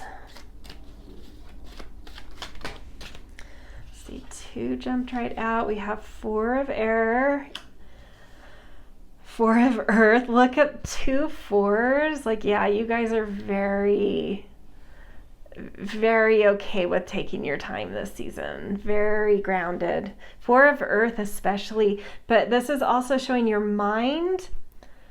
That pragmatism that we've already tapped into is there. Like taking very, like grounding things, taking very pragmatic steps. But then we also have 4 of air, which is like taking time with your mind, meditating on things, not feeling rushed mentally to do things, feeling very sure about taking your time with decisions and thoughts and communications, right? So a lot of contemplation and meditation going on here, and this feeling of like inner knowing that that's okay and I deserve to go slow in Virgo season, that sometimes asks us to be busy and quick about things. You're kind of digging your heels in and like, I'm not going to be rushed though. Like it may be a season that requires action and refinement and big decisions, but I'm not going to be rushed in that. Let's get another tarot. 2 of fire. Interesting. You may feel yourself this season looking at like in the mode of looking for a pivot to take in life, like a change of direction. And just like knowing it's the right timing, knowing it's right to do, but not being rushed to do it, and taking your time to kind of feel out, yeah, I'm ready for a pivot, or I'm ready for a new direction, or a new journey in life, or a new chapter or something. But it's like, but I'm not going to be rushed to do that. I'm not going to do that in an impulsive way. I really want to be thorough and look at my options and not make a decision about where to direct my trajectory until I've, really looked at what's out there and vetted the different possibilities. Yeah, interesting. I do think you're getting downloads that are helping you to really know that whatever you settle on, like how it's supposed to feel to you, like a knowing of how it's supposed to feel. And so taking your time to make sure you don't just say yes to a direction because yeah, I mean, maybe that, that seems to hold some great possibility, but holding out and waiting until you're like, yes, I know this is my path. I feel it in my bones, and I feel that excitement in my bones, and I feel inspired. So really being patient to find that right thing. Very, very cool. Okay, we are now going to look at how the ruling planet Mercury might add some other elements into the mix here. So before we get into Mercury, just a little bit about what's going on with Mercury before we pick cards around it. Mercury, when we start Virgo season, is in what's called Mercury retrograde. So just like we have solar seasons that bring us spring, summer, autumn, winter, the planets kind of have their own seasons as well. They're different than our yearly one. Like Mercury goes through that phase 3 times in the solar year. So it's a little quicker, but nevertheless, it does go through those phases. So when Mercury is direct or moving, we perceive it moving forward in the zodiac. It's sort of in its spring and summer phase. It's it's the right time for new growth, for new potential, for initiating things. When it's in retrograde, or there's a phase called pre-shadow retrograde, where it's going over degrees that it will then reverse over when it goes into retrograde, and then post-shadow retrograde, where it's now going back over the degrees it had reversed over. So all 3 of those, pre-shadow, retrograde, and post-shadow, are more like autumn and winter, where it's not great timing to initiate new things, but it is a great time to continue on with things that have already been put in motion, and really focus on the empowerment of those things and dedication and mastery to those things, and then finding wisdom in them, right? So stepping into Virgo season, we're well into a Mercury retrograde. So as we step into this season, we're well into more of this elder quality of Virgo, or of Mercury, and it's detaching, it's observing, it's detaching, it's coming into some epiphanies and some integration and some mastery in some things. And then on August 28th, so from August 22nd, when we start Virgo season, till the 28th, we're kind of in that kind of epiphany mode and mastery mode. Starting the 28th until September 11th, we're in post-shadow, where it's integration is happening, inspiration is happening, but it's kind of coming out of one journey and incubating, tapping into inspiration and incubating possibility for the next journey. It's not quite right to initiate and move forward, but it's right to dream, to observe, to detach. So we can already see, this, I've seen elements and traces of Mercury already showing up in general stuff coming up for Virgo season, because by September 11th, there is kind of a new energy, a new initiative with Mercury taking place. And we see that with the 2 of Fires, where it's your instincts, and this is just showing your instincts and your inner trust to not be rushed is correct. Because for the majority of Virgo season, it is about incubating things, about dreaming, about, allowing for possibility and to detach and observe. And it's not until the 11th, which is 2/3 of the way through Virgo season, that it's the right timing to initiate and move forward and choose that right direction. So we already kind of see that, where it's like instinctively you just are tapped into that. Like, I'm not going to be rushed.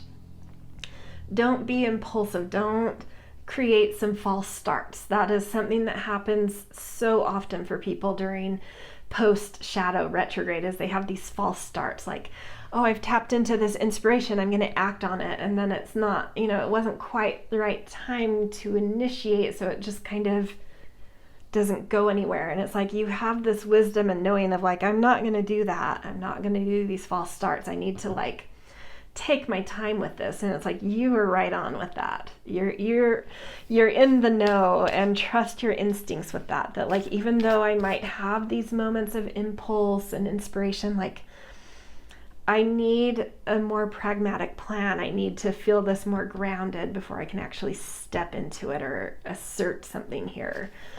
It's like, you just know this. And so, yeah, just trust yourself with that. Don't be rushed. Don't be, yeah. Okay, so let's get some more cards around that, and specifically, come on, patience, right? I mean, that's exactly what we're talking about here. Patience.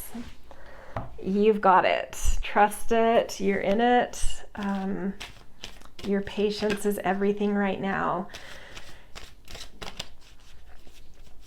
Okay, let's get a couple of tarot cards. We've got one. The Sun. Oh, I love that. And then let's get a couple more.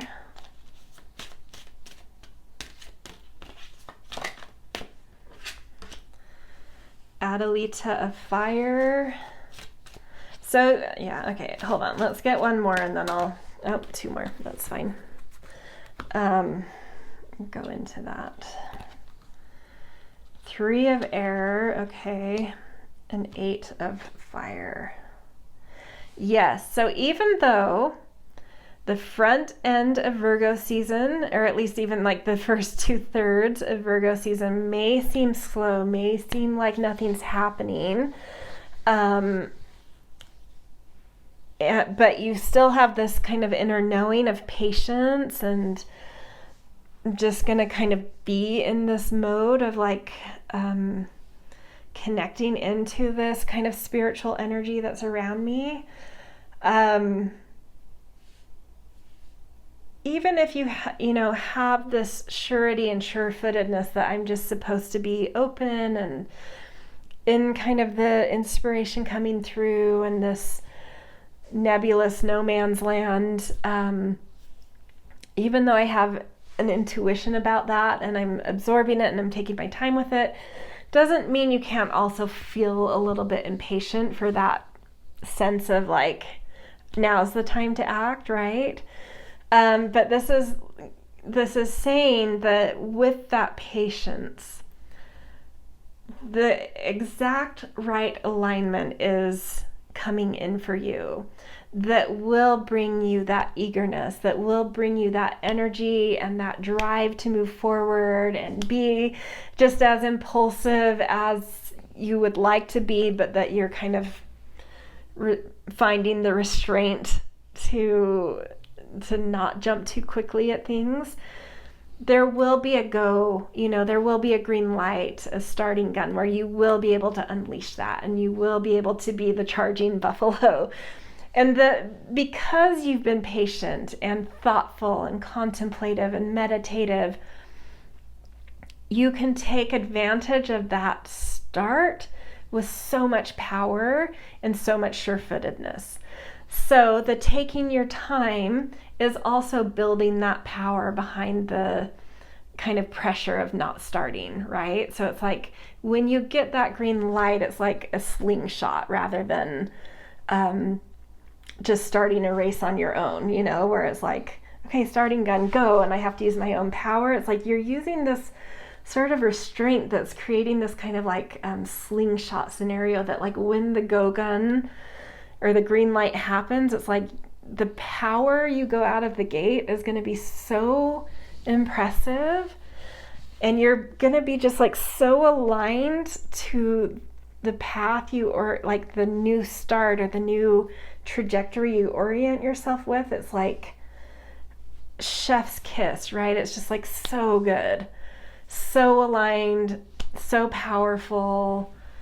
It's just amazing. And I do have to say that like your reading is going so much more quickly than the others, because it's just like things are succinct here. Just trust your knowings. You've got this season. Okay, so 3 of air showing up does show there may be disappointment in, some of the things the cards are showing up where you need to trust yourself, trust your inner voice, trust your intuition. There may be something around that where like someone's kind of disappointed you, or there's been a little bit of a heart disappointment, something that feels disappointing, that you're waiting to know what to do about that. And I feel like with the start gun that happens after September 11th, you're going to know how to deal with that, or what to do with it, or what that's meant for you, or how that's helped you to gain some grace and wisdom through experience, minimally. Minimally, that's what you gain. More than that, it's like maybe you're waiting to know what to do, and you will know what to do if that's something that's on your mind come Virgo season. There is this showing of like you'll know what to do if that's a thing for you. If that's not a thing for you, you're kind of past whatever this is, but you're still dealing with like some heart disappointment somehow. You'll find that settling of like your mind trying to meddle or trying to tell you that your heart can't heal, or that this disappointment is too hard to get over. It's like, no, at least by the 11th, if not even a little sooner, it's like your heart will come back into command and like shut your mind off and be like, I am so much stronger than you think I am, mind. Like, shut up. Stop trying to meddle in me or tell me how to feel or think or spin out of control with thoughts. Like, I'm strong. I'm great. I can heal. And I actually appreciate the experience because I'm a stronger heart now. And I'm a more full heart now. And although there was a disappointment in me, I've rebounded and recovered in like a much stronger way. So mind, thank you for trying to protect me, but I got it going forward. So no thank you anymore. You can kind of check your mind at the door and be like, I get you're trying to protect me, but now you're just confusing me, and I'm way stronger than you think. So I got it from here as your heart speaking. Which either just gives you this new sense of strength of heart, or it helps you to know something that you're supposed to do, whatever resonates for you. But minimally, it's like strength of heart coming through, some kind of rebound of a more graceful, gracious, wise heart. And then our last card, 8 of Fire, coming through here. With ginger. I love ginger associated with that. It's just like back to the Adelita of Fire too. Like when that go signal comes, when it's time to initiate, and you're gonna know, things are, not only are you gonna go fast and are you gonna have that power of the slingshot and coming out of the gate strong and aligned and powerful, but like the world is meeting you that way too. Everything is landing. The things you need that aren't up to you land quickly. The paths clear quickly. The opportunities come to your doorstep quickly. Like those things you don't have control of are also going as quick as you. So it's like life is keeping up with you and the pace that you set out with. So it's like really powerful, dynamic traction taking place in like the last 10 days of Virgo season. So from the 11th through the 22nd. Yeah, so really, really powerful. Okay, we are going to do a quick reading of the new and full moon of the season. So we've got the Virgo new moon on September 2nd. This is, the new moons are the way I interpret astrology, it's the pressure point of a season. It's when, new moons are a point, like a time of setting new goals, new intentions. You're starting to detach a little so you can, see where you've come from and where you want to go. And so you can set great intentions. And so we set an intention at a new moon, and then a year later at the next new moon of the same sign, we are summiting what that last year's intention was. We're holding the responsibility for it. We're stepping back in order to kind of hold the mastery and responsibility. And so there's pressure there.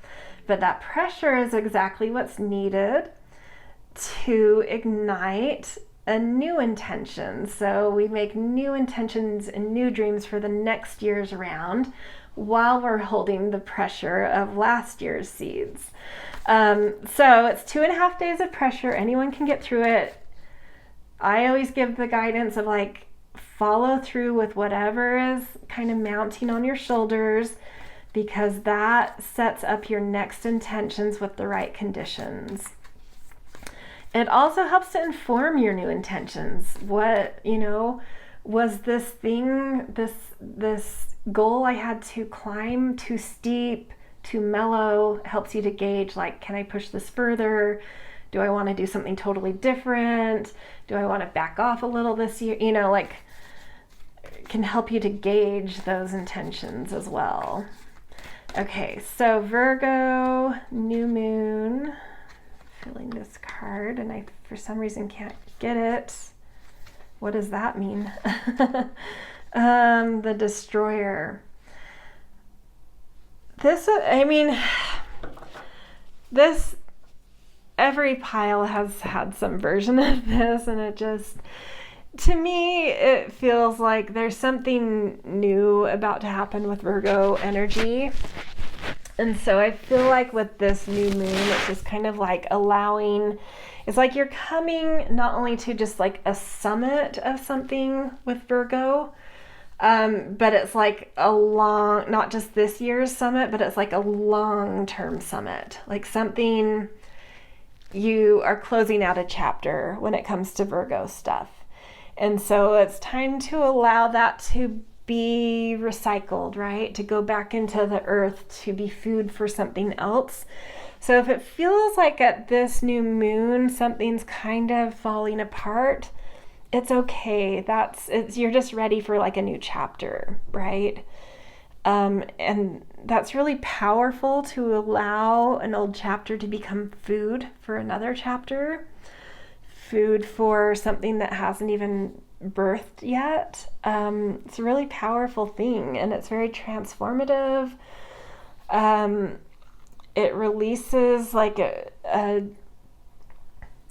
it's very generative energy. It's very, one of the other piles had Storm here, and I'm feeling almost the exact same energy here, but maybe a more focused, almost you kind of, which makes sense with the buffalo and your fixed nature. It's you're more focused about this, something, allowing something to fall apart a little, and more knowing. It's you have a greater intuitive sense that it's supposed to, so you're more intentional about, at this new moon, kind of letting something come to an end, wrap up a bit.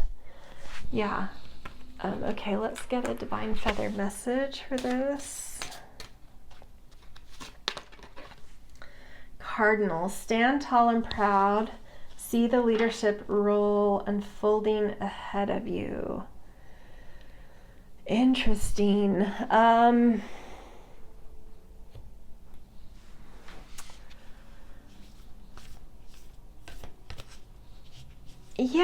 With that more intentional focus, this is kind of an interesting read I have on stand tall, being in your leadership role. it's like because you understand a life cycle here, or that something is meant to end, it's like you can kind of take the lead in allowing that to happen.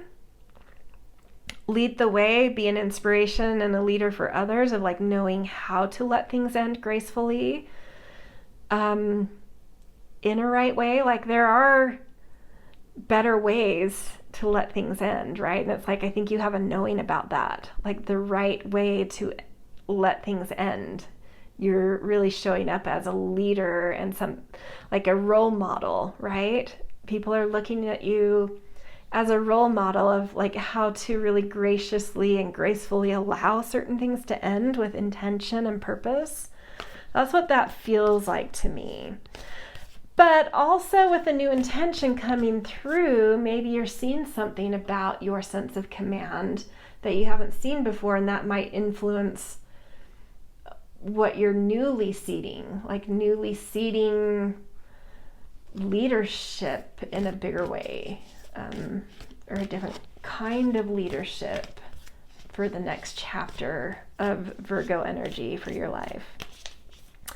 Okay, let's also look at the full moon of the season. This is going to be a Pisces full moon, but it's not just any full moon, because we are coming into eclipse season. So we have 2 eclipse seasons a year, that in the window that eclipse season is open, we have a new moon and a full moon, or a lunar and a solar eclipse within each of those eclipse season windows. So we start this eclipse season with a full moon, and the full moon is going to be on, so eclipse seasons line up with when there are new and full moons near or on the lunar nodes. Don't worry, you don't need to know what those are.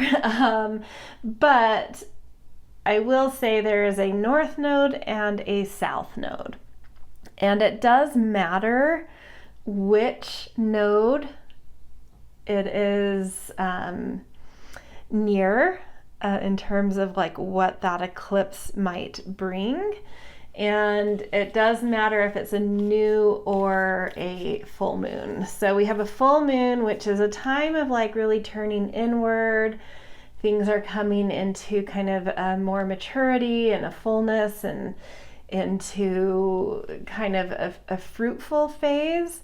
But because that fruiting growth is about to start happening, we have to go inward and downward and deepen to create better foundations, deeper foundations, stability in life. So a lot of inner work, depth work.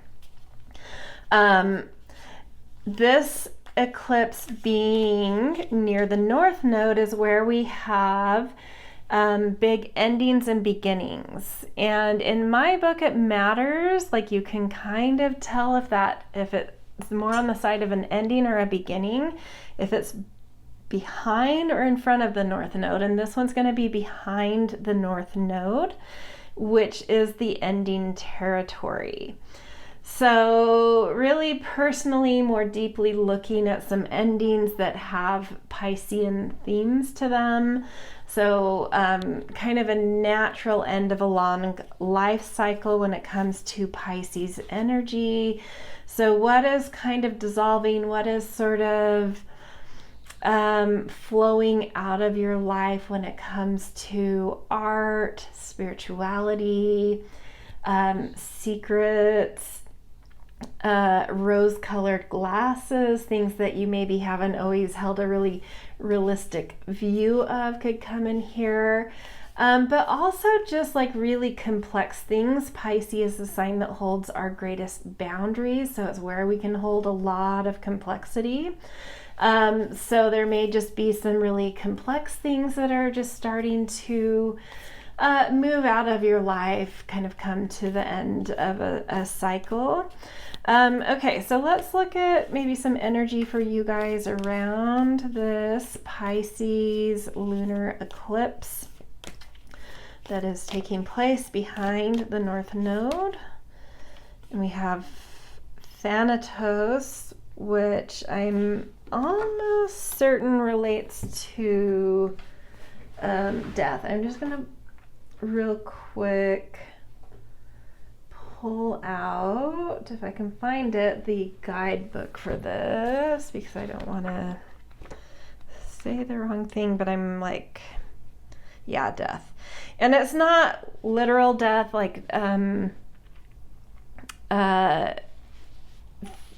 things in our lives, creative projects, a cycle of life, a relationship, a house we have been attached to, being in a certain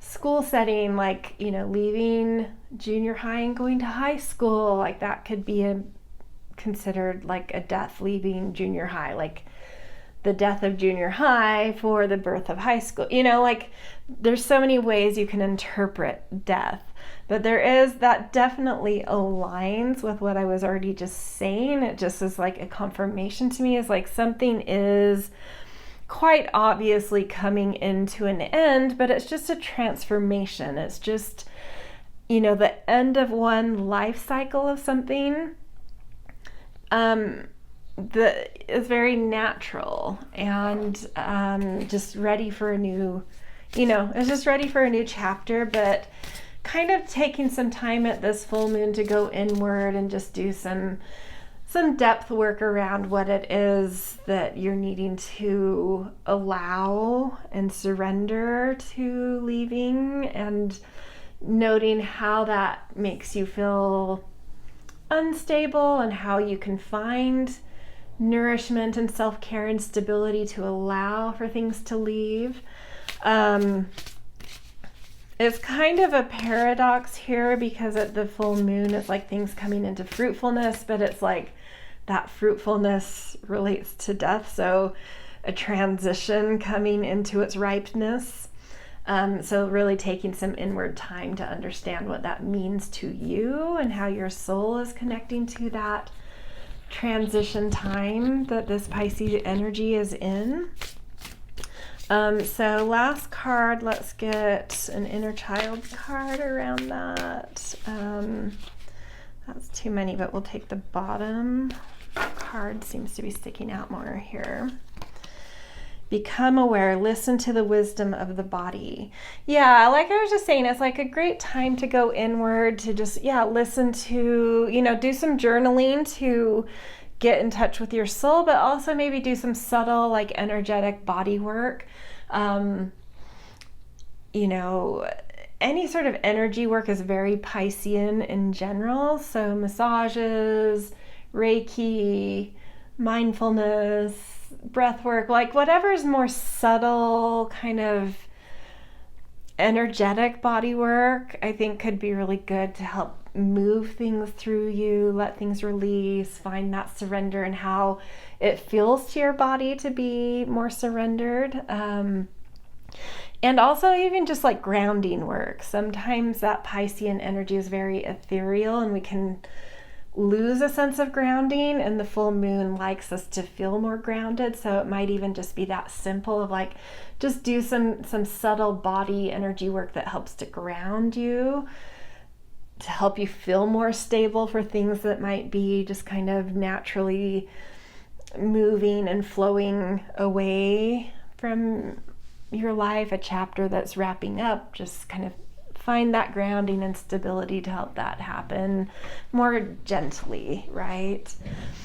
Okay, so this is where I'm going to leave you guys. Your Virgo season is definitely pretty profound. They all have been. It doesn't surprise me with kind of eclipse season coming in here and the mode that Mercury is in, that, rules the season, is, in some pretty spiritual big spaces as well. So anyway, this is the end of your reading. I wish you a really, really beautiful Virgo season and all of, the benefits on the back end of this season that seem to be showing up that should be really exciting as well. All right, so if this did resonate, I always appreciate support with likes, shares, and subscribes. Always grateful for kind and thoughtful comments as well. And I hope to see you in future readings.